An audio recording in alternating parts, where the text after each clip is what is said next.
Two-man game, TMG, get the news fast, AMG, game of two boxes. Name two boxers that hit as hard as this. Yeah, we're cutting to the truth, no, there ain't no narrative.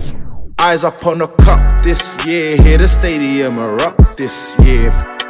For my team, TMG.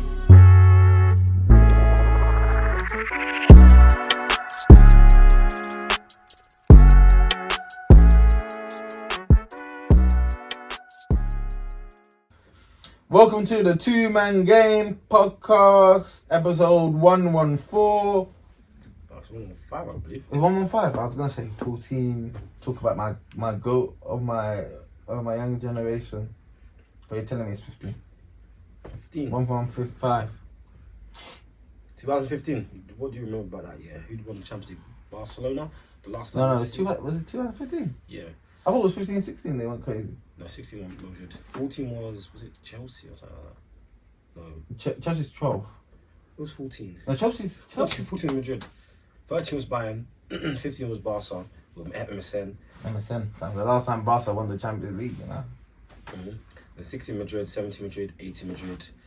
I think 19 was, I can't remember.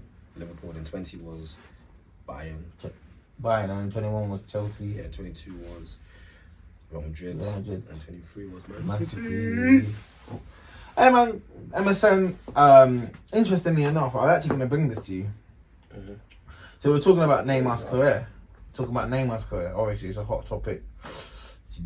The unfortunate injury, the ACL injury, I don't think we touched on that, you know. Sad, because it's kind of who cares, man? Signifies the end of his career.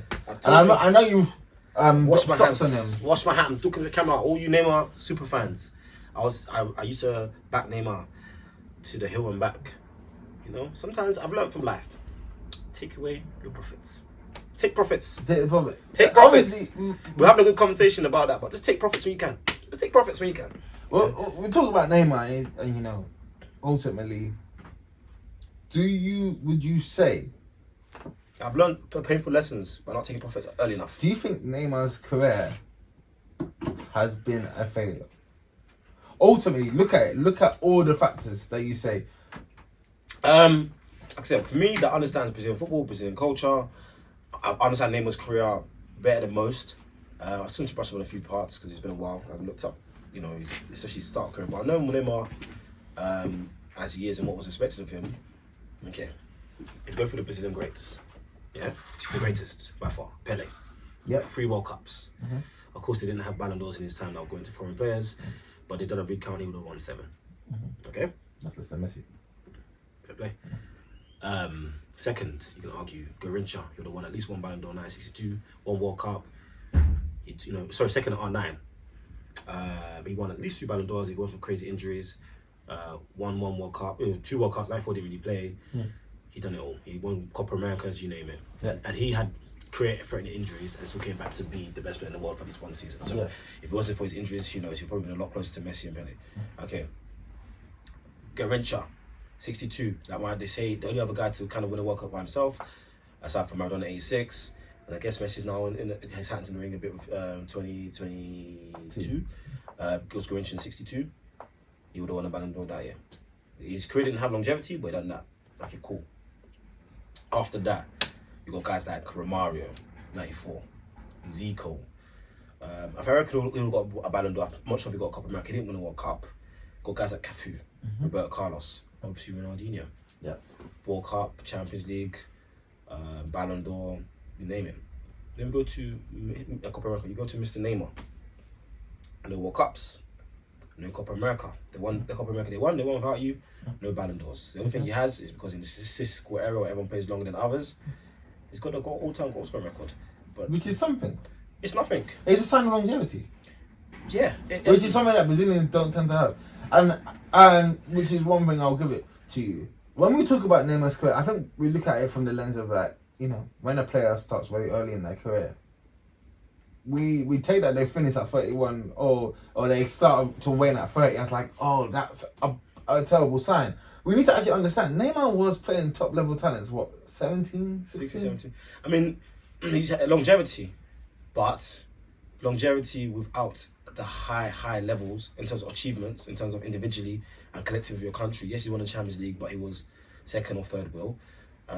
He impacted it greatly, but when he was the main man, it was his team.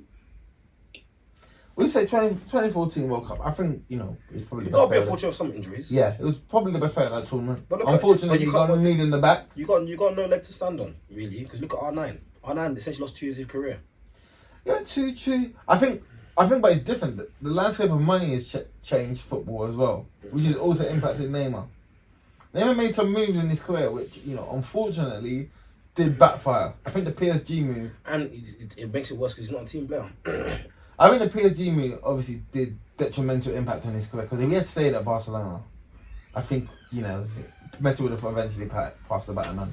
I mean, that was what their aim was, maybe with the signing and with that as well. That would have added years to Messi's career, and it would have added years to Neymar's career. Potentially. And all the financial crisis that Barcelona have, it all traces back to the sale of Neymar as well.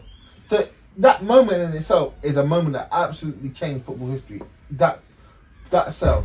I mean, yeah, it has. As like I said, Neymar been a bit fortunate injury, but people give him a. For example, don't really criticise R9 because R9 was a lovable guy. R9 has no chance. He doesn't. And I've been watching his documentary recently, the BBC one.